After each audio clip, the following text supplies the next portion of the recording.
Fin de mandat de 3 membres du Conseil constitutionnel. Les conseillers sortants ont été reçus aujourd'hui par le chef de l'État. Vous entendrez dans ce journal le communiqué de la présidence de la République lu par son secrétaire général. Le gouvernement a installé à l'aéroport Félix Houphouët-Boigny d'Abidjan un dispositif pour éviter que la maladie à virus Ebola n'entre en Côte d'Ivoire. La ministre de la Santé et de la lutte contre le sida s'est rendue aujourd'hui sur place pour constater la bonne marche de ce dispositif. Et puis, le ministère de l'Éducation nationale et de l'enseignement technique a réceptionné aujourd'hui plus d'1 million d'ouvrages scolaires au titre de la rentrée scolaire 2014-2015. Voilà pour le sommaire. Bonsoir mesdames et messieurs et merci de nous rejoindre sur RTI 1. Commençons ce journal par ce communiqué de la présidence de la République relatif à la fin de mandat de 3 membres du Conseil constitutionnel. Hortense Angora Kwasi, épouse Cess, Suzanne Joséphine Touré, épouse Eba, et Boniface Obouraga quitte ainsi l'institution. On écoute Amadou Gon Coulibaly, le ministre d'État, secrétaire général de la présidence de la République. Communiqué de la présidence de la République. Les conseillers au Conseil constitutionnel, dont les noms suivent, sont arrivés au terme de leur mandat. Il s'agit de Madame Hortense Angora Kwasi, épouse Cess, Madame Suzanne Joséphine Touré, épouse Eba, Monsieur Boniface Obouraga. Aussi, conformément aux articles 89 et 91 de la Constitution et aux articles 2, 3 et 4 de la loi organique numéro 2001-303 du 5 juin 2001 déterminant l'organisation et le fonctionnement du Conseil constitutionnel. Son Excellence, M. Alassane Ouattara, président de la République, a décidé ce mardi 12 août 2014 de procéder au renouvellement des membres du Conseil constitutionnel dont les mandats sont arrivés à terme. En conséquence, sont nommés conseillers au Conseil constitutionnel à compter du 1er septembre 2014 pour une durée de 6 ans. Madame Kofi Afoué Geneviève, épouse Kwame, magistrat hors hiérarchie, précédemment inspecteur à l'inspection générale des services judiciaires, pénitentiaires et de l'éducation surveillée du ministère de la Justice, des droits de l'homme et des libertés publiques. Madame Loma Sissé, épouse Bato, magistrat hors hiérarchie, ancien ministre délégué auprès du Premier ministre chargé de la justice et précédemment juge à la Cour de justice de l'Union économique et monétaire ouest-africaine. Monsieur Assi Emmanuel, avocat, ancien bâtonnier de l'Ordre des avocats. Fait à Abidjan le 12 août 2014. Je vous remercie. Hortense Angora Kwasi, épouse Cess, Suzanne Joséphine Touré, épouse Eba, et Boniface Obouraga, et avec eux Francis Vanga-Vaudier, le président du Conseil constitutionnel, ont été reçus en audience aujourd'hui par le chef de l'État, le président Alassane Ouattara. Le président de la République les a félicités pour le travail abattu au sein de l'institution.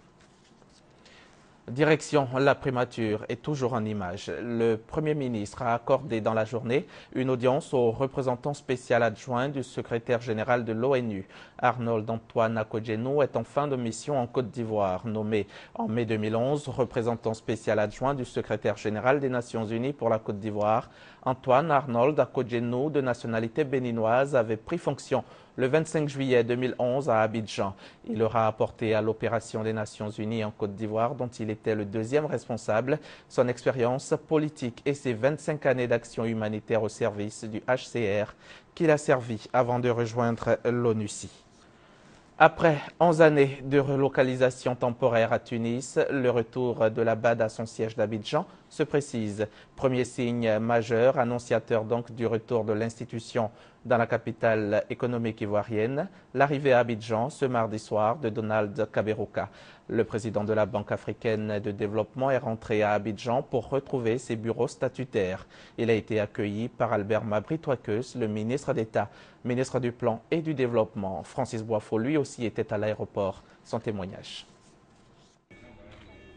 Il était attendu ce mardi à Abidjan, capitale économique de la Côte d'Ivoire.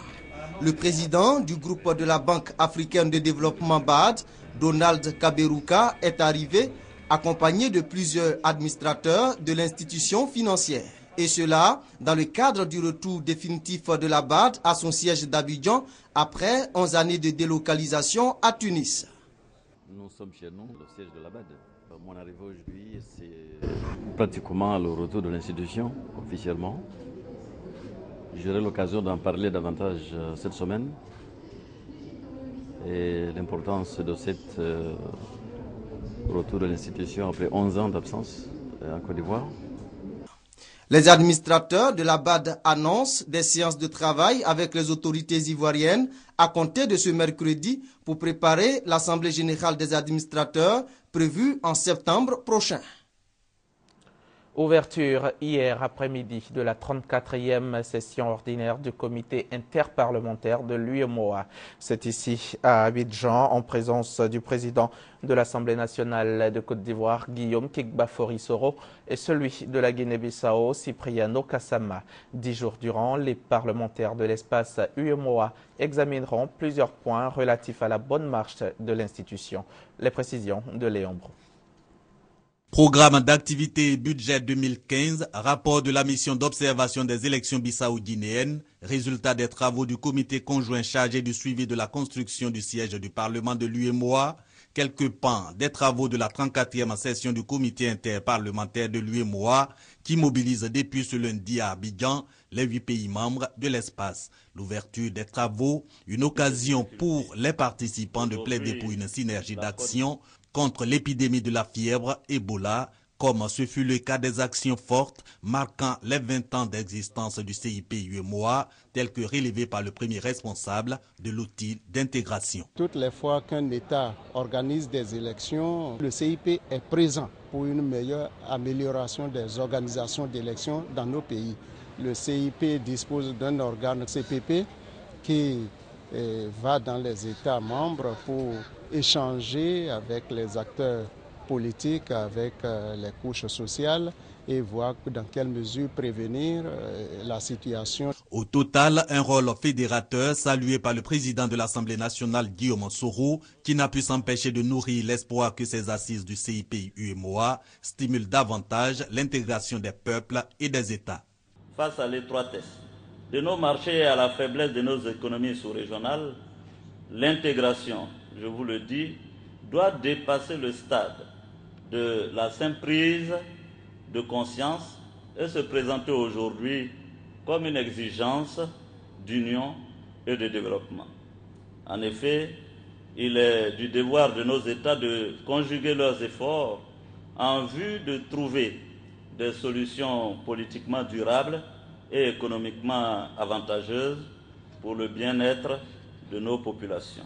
Également au menu de la 34e session du CIP-UEMOA, la deuxième du genre au titre de l'année 2014, 4 panels pour permettre aux participants d'échanger leurs expériences. Les travaux vont durer jusqu'au 21 août prochain.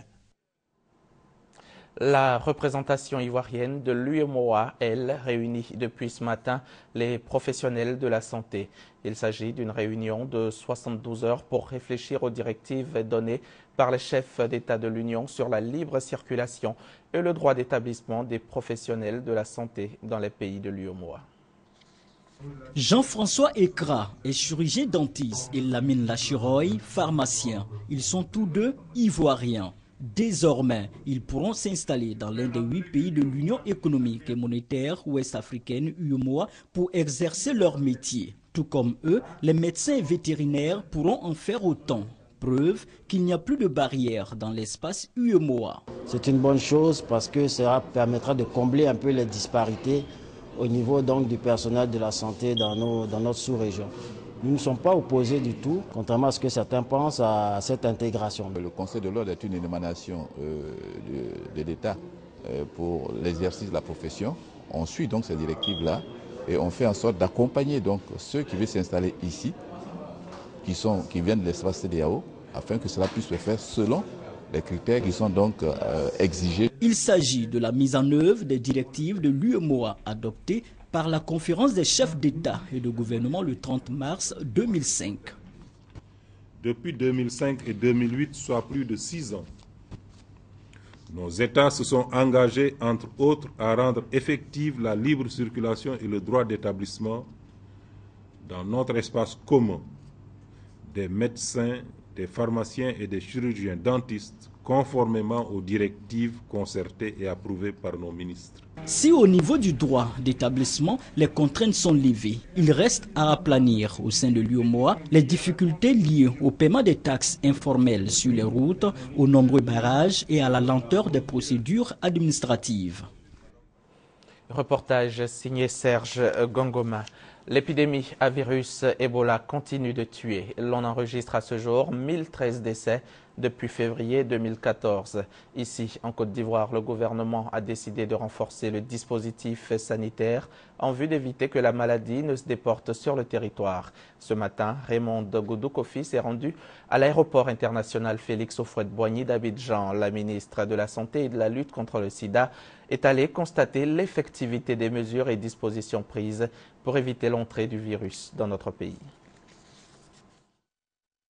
Aéroport Félix Houphouët-Boigny d'Abidjan ce mardi. Raymond Goudou-Kofi vient s'assurer du dispositif mis en place contre l'arrivée de la maladie à virus Ebola en Côte d'Ivoire. La ministre de la Santé et de la lutte contre le sida le précise, ces mesures préconisées et recommandées par le gouvernement sont des mesures de prévention face à l'épidémie redoutée. Ce n'est pas parce que nous prenons ces mesures que cela veut dire que nous cachons quelque chose à la population et que nous sommes en train de divertir la population. Ce n'est pas le cas. Vu le danger par rapport à la position de la Côte d'Ivoire, nous sommes encerclés. Nous avons l'obligation de protéger nos populations et de prendre les mesures qui se doivent. Des agents de santé équipés de blouses, de gants et de bavettes sont à pied d'œuvre. Les espaces de lavage de mains aménagés, des pistolets thermiques, une salle d'isolement, un centre pandémique. On peut le dire, l'aéroport d'Abidjan met tout en œuvre pour éviter le premier cas d'Ebola ou pour éviter la propagation de la maladie si malgré tout un cas venait à être déclaré. Si c'est des cas vraiment assez graves, détectés, confirmés et tout ça, on envoie ces cas ici dans la salle de mise en quarantaine ici. Ça, c'est vraiment la mise en quarantaine des malades, en attendant que ces malades-là soient transférés au centre des maladies infectieuses, qui est le centre adéquat pour recevoir ces cas-là. Après la visite, Raymond Goudou-Kofi se dit heureuse de ce qu'il lui a été donné de voir. Je pense que nous pouvons féliciter Aéria pour toute cette mise à disposition en termes de mesures préventives. Nous avons également éprouvé les différents thermomètres à infrarouge pour pouvoir apprécier si nous avons de l'affluence, comment cela pourrait se passer, s'il fallait donc améliorer ou alors démultiplier le nombre de thermomètres à infrarouge. La ministre indique pour terminer que le strict respect de ces mesures nous permettra de rester à l'abri de l'épidémie à virus Ebola. L'épidémie à virus Ebola donc qui continue de tuer au nez et à la barbe du monde entier. Dirigeants de pays, médecins, chercheurs, tous semblent impuissants face à cette épidémie. L'OMS, l'Organisation mondiale de la santé, vient d'autoriser l'utilisation de traitements non homologués pour donner une dernière chance à ces malades quasiment condamnés à mort. Depuis hier, un comité d'experts était réuni au siège de l'OMS à Genève. Face à l'ampleur de l'épidémie de fièvre Ebola, l'Organisation mondiale de la santé a pris une décision historique. Elle a approuvé l'emploi de traitements non homologués dont l'efficacité et les effets secondaires ne sont pas encore connus. Pour la première fois, nous avons une série de traitements potentiels et de vaccins qui peuvent être des atouts dans nos efforts pour contrôler le virus Ebola. Plusieurs produits sont actuellement en cours d'expérimentation, dont le ZMAP, un cocktail d'anticorps développé aux États-Unis qui a été administré à 2 humanitaires américains et à un missionnaire espagnol. C'est la présidente du Liberia, Ellen Johnson Sirleaf, qui, la première, a demandé l'accès à un de ces remèdes expérimentaux. Si des patients issus de pays riches ont pu en bénéficier, il était difficile d'en priver les malades africains.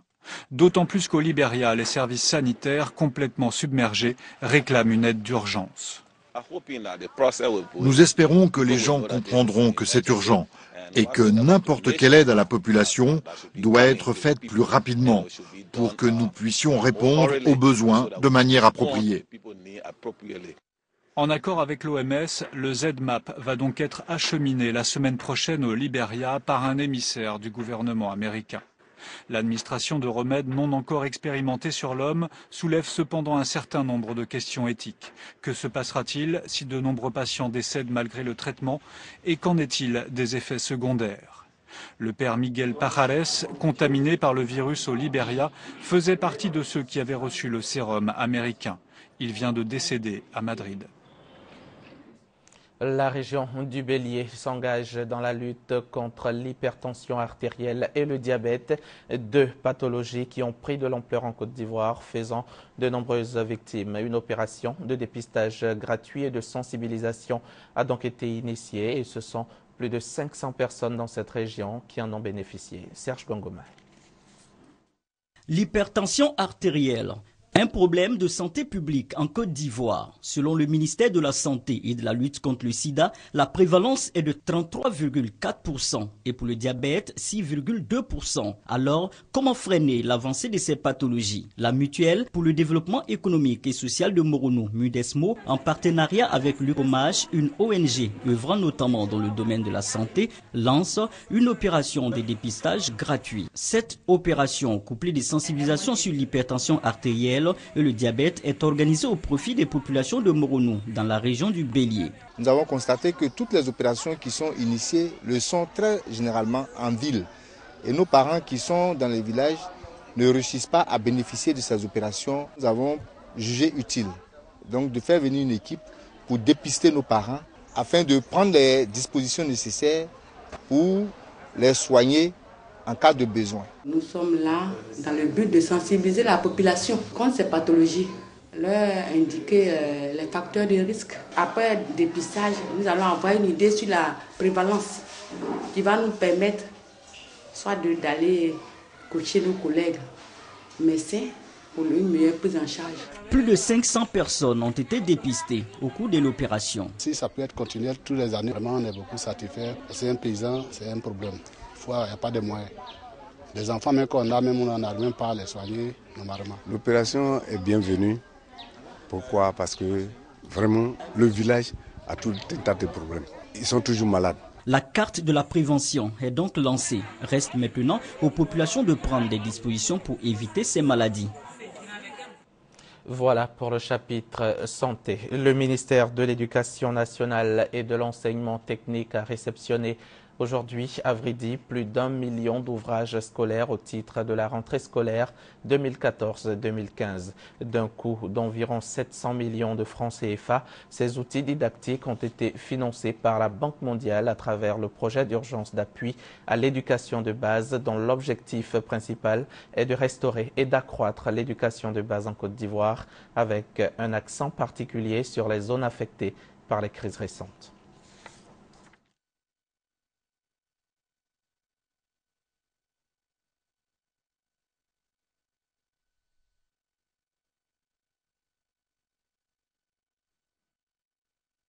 Cette action du projet d'urgence d'appui à l'éducation de base va certainement donner un coup d'accélérateur à la politique de gratuité de l'école engagée par le gouvernement.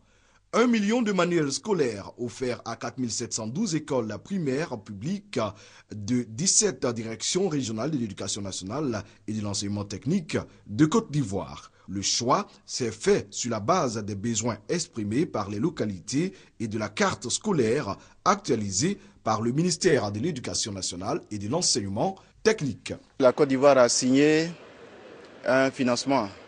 Ce financement est à hauteur de à peu près 21 milliards de francs CFA appuie donc l'éducation de base à travers des constructions de classes, à travers aussi des réhabilitations de classes, mais à travers aussi la qualité de l'enseignement.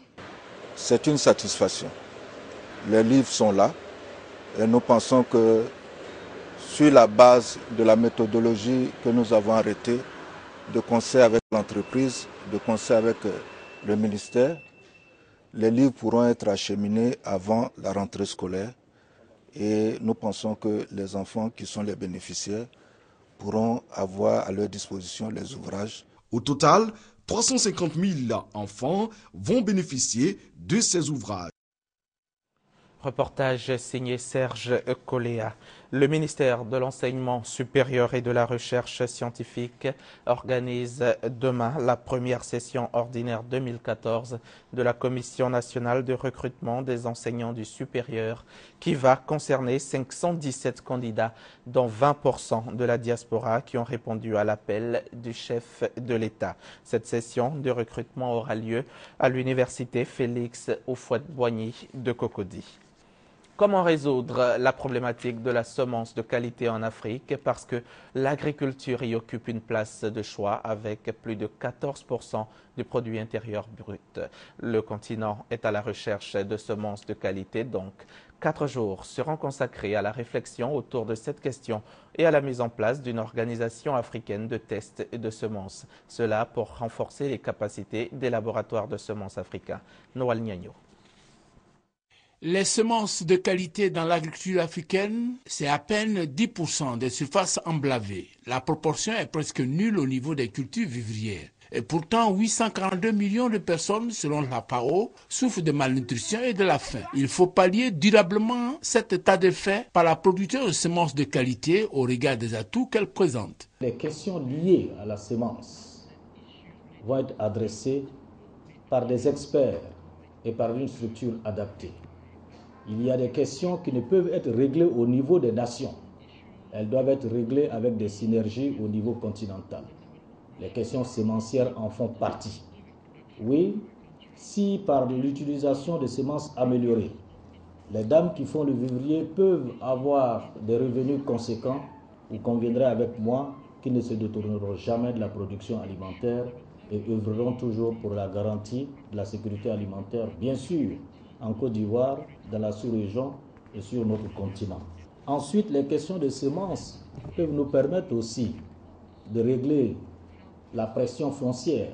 Et la qualité des participants à la rencontre d'Abidjan souligne davantage l'importance des semences pour la productivité agricole. Il s'agit entre autres de la FAO, la BAD, l'Union africaine, l'USAID et autres experts venus d'Afrique et d'ailleurs. Ils se donnent 4 jours dans l'enceinte du Courier Hotel pour réfléchir, trouver les solutions appropriées et mettre en place une organisation africaine des tests de semences. Une préoccupation majeure de la FAO.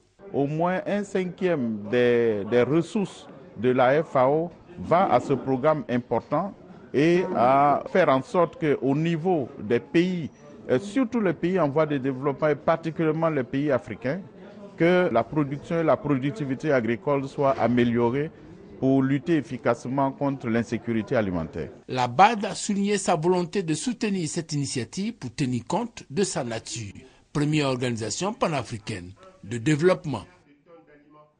Et maintenant, en bref et en images, la ministre de la Solidarité, de la Famille et de la Femme et de l'Enfant, Anne Désiré Ouloto, a échangé aujourd'hui avec Esra Demir, l'ambassadeur de la Turquie en Côte d'Ivoire. Au centre des échanges, les possibilités de coopération entre Ankara et Yamoussoukro. Anne Désiré Ouloto a aussi eu une séance de travail avec la responsable du département enfants à Washington, Mary Francis. Un tête-à-tête donc pour évaluer les efforts accomplis par le gouvernement ivoirien en matière de lutte contre les pires formes de travail des enfants. Ouvrons à présent la page politique de ce journal. 200 ex-leaders de la galaxie patriotique rejoignent le RDR. Les nouvelles recrues du Rassemblement des Républicains entendent apporter leur contribution en vue de la réélection au prochain tour du président Alassane Ouattara à la prochaine présidentielle de 2015. Ils ont été reçus aujourd'hui au siège du parti à la rue Le Pic à Cocody par le secrétaire général adjoint chargé des ONG, des syndicats et de la société civile, Sidiki Konaté. Pour eux, la page de la galaxie patriotique est tournée. Ces jeunes intègrent dès ce mardi la famille RDR. Au nombre de 200, ils disent avoir été séduits par les actions et la vision du président Alassane Ouattara. Le président Alassane Ouattara, les gens disaient qu'il venait pour telle ou telle ethnie. Mais dès qu'il a pris le pouvoir, je l'ai observé. Il n'est pas venu pour telle ethnie, il est venu pour tout le monde. C'est un homme rassembleur, un homme travailleur. Les nouveaux membres du RDR invitent leurs compagnons de lutte d'hier à en faire autant, car pour eux, rejoindre le RDR, c'est emprunter le chemin du développement. Aujourd'hui, nous sommes fiers, nous sommes contents de rejoindre la case du vivre ensemble et nous lançons un appel à tous les jeunes, à tous ceux qui par le passé ont méprisé ce parti, ou qui ont, de par leurs actions, qui ont fait de tort au président, de venir aujourd'hui nous rejoindre et permettre au président de briguer un second mandat pour pouvoir mettre en place son programme de gouvernement. Le secrétaire général adjoint chargé des ONG, des syndicats et de la société civile, Sidiki Konaté, salue l'entrée au RDR de ces jeunes ex-membres de la galaxie patriotique. C'est pour nous une joie que déjà des leaders viennent à nous. Parce que derrière ces leaders, il y a des militants. Et nous allons asseoir notre système de mobilisation, notre système de travail, de structuration et de slogans autour de ces jeunes leaders. Après avoir reçu leur carte d'adhérence, ces nouveaux militants du RDR vont démarrer la phase de mobilisation pour la réélection du président Alassane Ouattara à la présidentielle de 2015. La crise au Front populaire ivoirien consécutive à la formation du nouveau secrétariat général a connu un dénouement ce mardi. Le groupe de médiation créé à la faveur de cette crise a pu rapprocher les positions des protagonistes. Le secrétariat général tel que proposé par Pascal Affi-N'Guessan, président du parti, le 4 juillet dernier, connaîtra des changements les jours à venir pour ramener la paix au sein du FPI. C'est l'une des décisions majeures prise par le groupe de médiation. On en sait un peu plus avec Michel Digré. Le FPI a connu quelques turbulences. Une solution négociée a pu être trouvée et cette crise est désormais derrière nous. La crise est derrière nous. C'est en ces termes que le porte-parole du comité de médiation du FPI a annoncé la fin du conflit entre les membres du secrétariat général. Mais avant d'y arriver, Philippe Dakouri-Tablé est revenu sur les causes du malaise. Ceux qui l'ont contesté avaient un certain nombre de griefs à l'endroit de ce réaménagement. Premièrement, ils contestaient le fait que Mme Simone Eivé Gbagbo, bien que restant à son poste, n'avait aucune charge. Deuxièmement, ils n'ont pas apprécié que 3 membres du secrétariat général aient été rétrogradés. Troisièmement, ils n'ont pas non plus apprécié que 9 de leurs camarades du comité du secrétariat général aient été exclus. Le groupe de médiation a fait des recommandations pour concilier les protagonistes. Premièrement, le rétablissement de la vice-présidente Simone Eivé Gbagbo dans ses charges initiales. Deuxièmement, l'acceptation par M. Laurent Akoun de ses nouvelles attributions de vice-président au sein du parti. Troisièmement, la réhabilitation de tous les cadres du secrétariat général rétrogradés. Quatrièmement, la réintégration de tous les cadres du secrétariat général exclus. Des décisions qui pourraient ramener la cohésion au sein du FPI. Je voudrais saluer les camarades qui ont adressé la pétition au comité de contrôle, puisqu'ils ont permis que toutes les questions qu'ils ont évoquées à travers leur saisine du comité de contrôle, que ces questions-là trouvent des solutions satisfaisantes qui permettent au Front populaire ivoirien d'aller de l'avant. Le comité de médiation a par ailleurs souhaité la tenue d'un congrès avant la fin de l'année 2014 pour faire un toilettage des textes et renouveler les instances du parti, 13 ans après le dernier congrès du FPI. Fin de ce journal. Merci de votre fidélité à notre antenne. Bonsoir.